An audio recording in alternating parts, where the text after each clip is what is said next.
இன்றைக்கி நான் கற்றுக்கிட்ட ஒரு பாடத்தை உங்க கூட ஷேர் பண்ணிக்கிறேன். கொஞ்ச நாள் முன்னாடி ஹூக் வைக்கிறதுக்கு ஒரு பொண்ணு வந்தாங்க. இந்த பக்கமாக வந்தேங்க்கா, எனக்கு ஹூக் வைக்க தெரியும், வச்சு காட்டுறேன், உங்களுக்கு பிடிக்குதான்னு பாருங்கள், பிடிச்சிருந்தா நான் வைக்கிறேன்னு சொன்னாங்க. வச்சு காட்டினாங்க. ரொம்ப சூப்பராக வச்சுருந்தாங்க. ஃபினிஷிங்லாம் நீட்டாக இருந்துச்சு. எனக்கு ரொம்ப பிடிச்சிருந்துச்சு. அதனால் அதுக்கப்புறமா சொன்னாங்க, என்னால் குழந்த இருக்கிறதுனால நேரில் வந்து வச்சு தர முடியாது, கொஞ்சம் வீட்டில் வந்து கொடுத்தீங்கன்னா பரவாயில்ல அப்படின்னு சொன்னாங்க. அவங்க சொல்கிற இடம் வந்து நம்ம டெய்லி வீட்டுக்கு போயிட்டு வர வழி தான். அதனால் அவங்க வேலை பிடிச்சதுனால சரி வாய்ப்பு கொடுத்துடலாம் அப்படின்னு சொல்லிட்டு, எனக்கும் ஆள் தேவைப்பட்டாங்கன்றதுனால சரி தரேன்னு சொல்லிட்டேன். இப்போ வரைக்கும் அவங்களுக்கு வந்து கொடுத்து வாங்கிட்டுருக்கோம். முடிஞ்ச வரைக்கும் கொடுத்து வாங்கிட்டுருக்கோம். அன்றைக்கி கேட்டு போன அன்றைக்கே அவங்க நம்பர்லேருந்து கால் வந்துச்சு. என்னென்னு கேட்டதுக்கு, அவங்க தங்கச்சி பேசுகிறேங்க்கா, எனக்கு ப்ளவுஸ் தைக்க தெரியும், எனக்கு வேலை கொடுங்க அப்படின்னு கேட்டாங்க.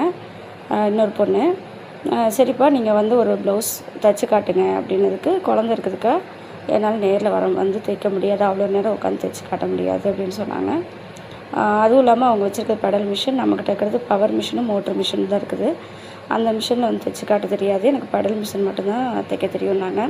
சரிப்பா நீங்கள் ஏற்கனவே தைச்ச ப்ளவுஸ் ஏதாவது கொண்டு வாங்க, ஃபினிஷிங் எப்படி இருக்குன்னு பார்க்கலாம், எனக்கு கட்டிங்கில் கரெக்டாக இருந்துச்சுன்னா ஃபிட்டிங் கரெக்டாக வந்துடும், ஃபினிஷிங் மட்டும் நீங்கள் எப்படி இருக்குன்னு பார்க்கணும் அப்படின்னு சரி கொண்டு வரேன்னு சொன்னாங்க. அதுக்கப்புறம் வரல. ஃபோன் பண்ணி இந்த மாதிரி குழந்தைக்கு உடம்பு சரியில்லை, அதனால் வரல அப்படின்னு சொன்னாங்க. சரிப்பா ரெடி ஆனதுக்கப்புறம் கொண்டு வாங்க அப்படின்னு சொன்னேன். அதுக்கப்புறம் 1 வீக் இருக்கும் கிட்டத்தட்ட. அது வரைக்குமே அவங்க எதுவுமே பதில் சொல்லலை. அதுக்கடையில் தான் நம்ம ஏற்கனவே சொன்ன மாதிரி ஒரு அக்கா இப்போ தைச்சிட்ருக்காங்கல்ல, அவங்க வந்தாங்க.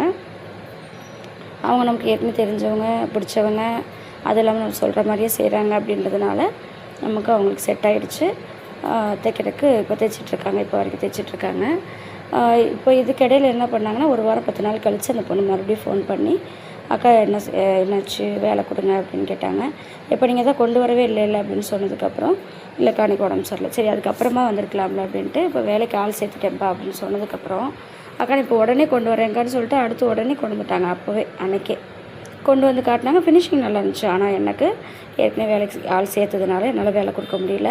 அவங்க அக்கா வேலை வாய்ப்பை உருவாக்கிக்கிட்டாங்க. இந்த பொண்ணு கிடைச்ச வாய்ப்பை விட்டுருச்சு. அதுதான் நான் கற்றுக்கிட்டது.